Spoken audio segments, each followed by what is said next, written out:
నెల్లూరు జిల్లా సేవా సంస్థల సమైక్య సమావేశం నెల్లూరులోని అంబేద్కర్ భవన్లో శనివారం ఘనంగా నిర్వహించారు. ఈ సందర్భంగా ఎన్జీఓ వారు మాట్లాడుతూ ఎన్జీఓలుగా అనేక మంది ప్రజా సేవలు నిర్వహిస్తూ ప్రభుత్వం నిర్వహించే ప్రభుత్వ పథకాల పట్ల ప్రజలకు అవగాహన కల్పిస్తూ ప్రజలను చైతన్యం చేస్తూ స్వచ్ఛంద సేవా సంస్థలను స్థాపించి ఎంతో మందికి చైతన్యం కల్పిస్తున్న సంస్థలన్నీ నేడు ఒకే తాటిపైకి వచ్చి నెల్లూరు జిల్లా సేవా సంస్థల సమైక్య పేరుతో ఏర్పాటు చేశామని తెలిపారు. ప్రభుత్వం ఎన్జీఓలకు కమ్యూనిటీ హాల్ నిర్మించాలని, జర్నలిస్టులుగా ఎన్జీఓలకు అక్రిడేషన్ కల్పించాలని, ప్రభుత్వం అనేక రాయితీలను కల్పించాలని తెలిపారు. అనంతరం నెల్లూరు జిల్లా సేవా సంస్థల సమైక్య నూతన కమిటీని ఎన్నుకున్నారు. నెల్లూరు జిల్లా సేవా సంస్థల సమైక్య జిల్లా అధ్యక్షులుగా ఈ శ్రీనివాసరావు, జనరల్ సెక్రటరీగా బి బాలచెన్నయ్య, జిల్లా ఉపాధ్యక్షులుగా చిట్టిబాబు, సెక్రటరీగా కేఎస్ఎస్ బాబా, ట్రెజరర్గా కె విజయబాబు, ఈసీ మెంబర్లుగా సిహెచ్ సుహాసిని, శ్రీహరి, దిలీప్ కుమార్, టి శ్రీలత, రమణయ్య, రాధా, కృష్ణ తదితరులను ఏకగ్రీవంగా ఎన్నుకున్నారు. ఈ కార్యక్రమంలో ఎన్జీఓలు పాల్గొన్నారు.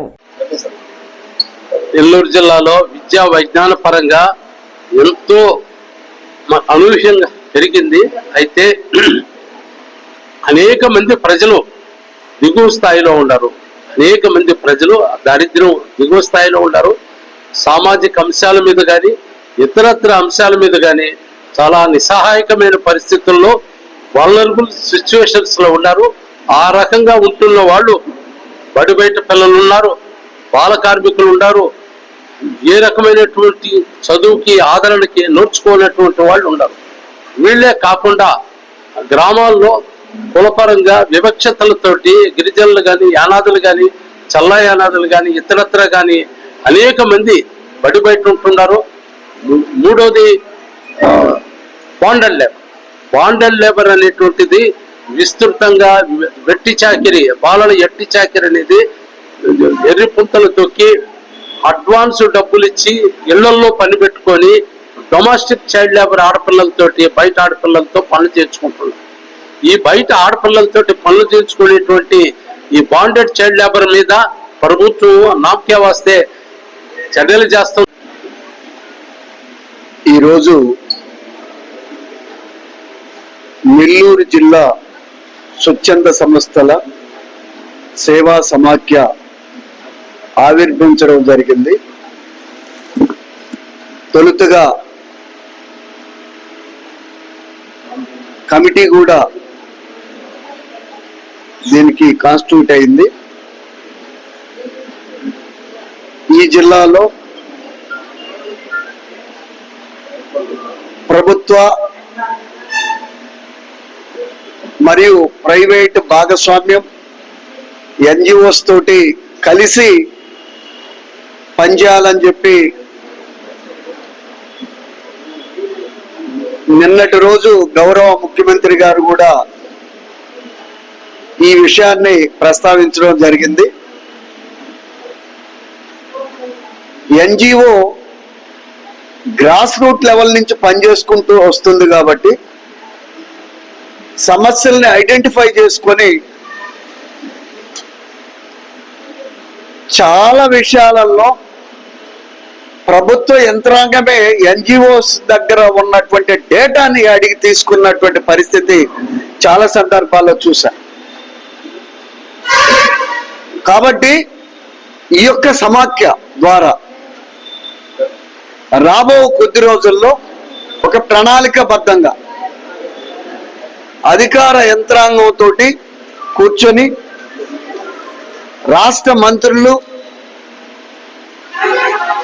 మా యొక్క విధి విధానాలు ఈ సమాఖ్య ఏ విధంగా ముందుకెళ్తుంది, ఏ ఇష్యూస్ మీద పనిచేయబోతుంది, దానికి ప్రభుత్వ యంత్రాంగం ఏ విధమైనటువంటి ఈ యొక్క సమాఖ్యకి సపోర్టివ్గా ఉండాలి. ఈరోజు జిల్లాలో నలుమూలలో ఉన్నటువంటి ఎన్జిఓలందరూ కూడా వచ్చి ఈరోజు ఎన్నుకోవడం జరిగింది. ఈ ఎన్నికలో భాగంగా గత అనేక సంవత్సరాల నుంచి ఒక కమిటీ లేక ఈ జిల్లాలో ఉండేటువంటి ఎన్జిఓలందరూ కూడా చాలా ఇబ్బందులు పడుతున్నటువంటి రోజులు చాలా ఉన్నాయి. కాబట్టి ఈరోజు మొట్టమొదటిగా ఒక కోర్ కమిటీని ఏర్పాటు చేసుకొని ఆ కోర్ కమిటీ ద్వారాగా ఈరోజు జిల్లాలో ఉండేటువంటి ఎన్జిఓలందరూ కూడా కలిసి మన అంబేద్కర్ భవనంలో ఈరోజు సమావేశాన్ని ఏర్పాటు చేసుకొని ఒక మంచి కమిటీని ఇంకా రాబోయే రోజుల్లో ఆరోగ్యవంతమైనటువంటి ఒక కార్యక్రమాలు చేయడం కోసం ఈరోజు ఒక కమిటీని ఎన్నుకోవడం జరిగింది. ఈ కమిటీలో అందరూ కూడా మేధావులుగా అనేక కార్యక్రమాల్లో సీనియర్స్గా ఉన్నటువంటి ఎన్జిఓలను కూడా దీన్ని సమాయత్తం చేసుకొని ఎన్నుకోవడం జరిగింది. కాబట్టి ఇక రాబో కాలంలో ఎన్జిఓలకి ఎలాంటి సమస్య అయినా లేకపోతే ఏదన్నా హెల్త్ పరమైనటువంటి ఇష్యూస్ కానీ ఇంకేదన్నా ప్రాజెక్ట్స్ విషయం కానీ లేదా ఇంకా అనేకమైనటువంటి విషయాల మీద ఈరోజు ఈ కమిటీ పనిచేస్తుంది.